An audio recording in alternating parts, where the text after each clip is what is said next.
When I Was Puerto Rican tells the life story of the author Esmeralda Santiago, presenting her life experiences in a autobiographical fashion. The book chronicles her time spent in Puerto Rico and eventual migration to the United States. And because of that, it depicts a wide variety of different settings for the reader to immerse themselves in. This includes the sector of Macun, Tuabaja, which is where the author is originally from and where the story begins. It also includes other municipalities such as Sabana Grande and eventually the City of Dreams itself, New York. With said variety of locations within the story, both rural and urban, it's worth analyzing them further to see how they are depicted within the story, if the author prefers one over the other, and how said depictions differ from each other.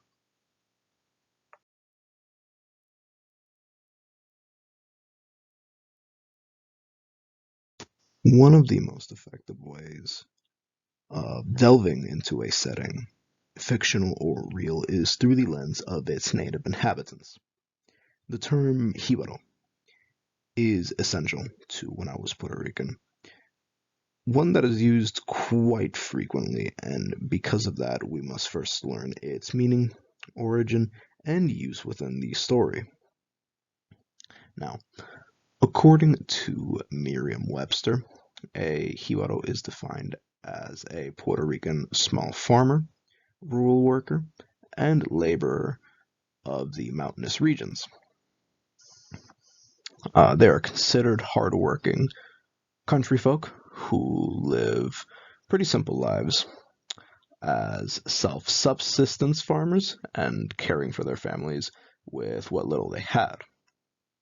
They were effectively the backbone of Puerto Rican society, yet are hardly ever honored for their contribution.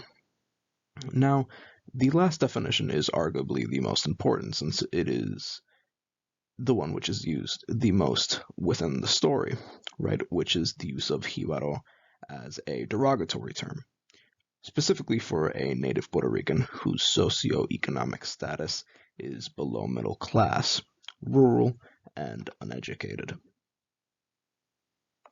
Beginning with quotes 1 and 2. And they read, "We came to Macun when I was 4, to a rectangle of rippled metal sheets on stilts hovering in the middle of a circle of red dirt. Our home was a giant version of the lard cans used to haul water from the public fountain. Its windows and doors were also metal, and as we stepped in, I touched the wall and burned my fingers." Now, right from the beginning of this story, we get a accurate representation of the term Jíbaro, which we previously discussed, specifically regarding the setting and characters, that being lower class living in a rural environment. In this case, the sector of Macun, Tuabaja. In this first quote, the rural setting is depicted as rough and arduous to say the least, when the young Esmeralda interacts with the setting by touching the metal walls and burning her fingers as a result. It represents the utter lack of comfort this environment is against her. And continuing with the second quote, it reads, "The day Papi tore up the floor, I followed him, holding a can into which he dropped the straight nails, still usable. My fingers itched with a rust-colored powder, and when I licked them, a dry metallic taste curled the tip of my tongue." Now, this second quote is also quite intriguing, since it establishes that one must work to survive, which is the case with Esmeralda's father, who is trying to maintain the house, trying to take control of the environment around him. signaling that a lack of activity will be punished, be it by the setting itself in the form of animals, which in the chapter, Esmeralda does get bitten by termites, or some other element of nature, or simply Esmeralda's parents themselves punishing her for a lack of activity. She quite literally gets a taste, physically and metaphorically, of the rough and arduous environments that she is now in. Continuing quotes 3 and 4.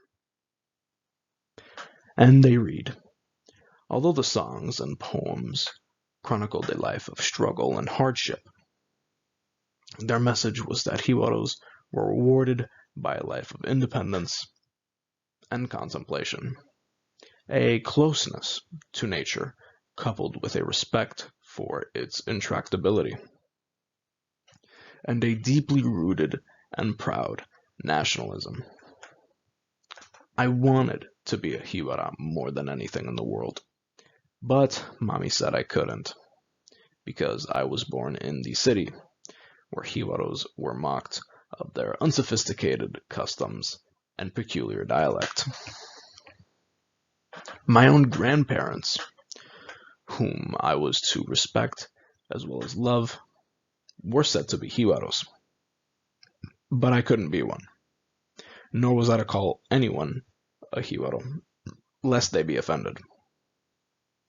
Even at the tender age when I didn't yet know my name, I was puzzled by the hypocrisy of celebrating a people everyone looked down on. Now, both of these quotes are quite fascinating, because not only is the author presenting the rural setting in the story as one of constant struggle and hardship for the characters, which supports our previous interpretations of the setting, but it puts into question why Jibaros are so celebrated within Puerto Rican culture, even though the perception of them, generally speaking, seems to be quite negative. In a roundabout way, the author answers her own question with the depiction of rural life shown in this book. In short, no one wishes to be considered a Jibaro, simply because no one wishes to be perceived as being uneducated or living in these harsh conditions or having a lower socioeconomic status. Continuing quotes 5 and 6. And they read, just wait, he said.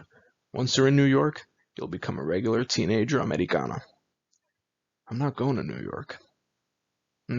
Your mother's talking about moving there? My stomach fell to my feet. What? I didn't expect the streets of New York to be paved with gold. But I did expect them to be bright and cheerful, clean, lively. Instead, they were dark, forbidding, empty, hard.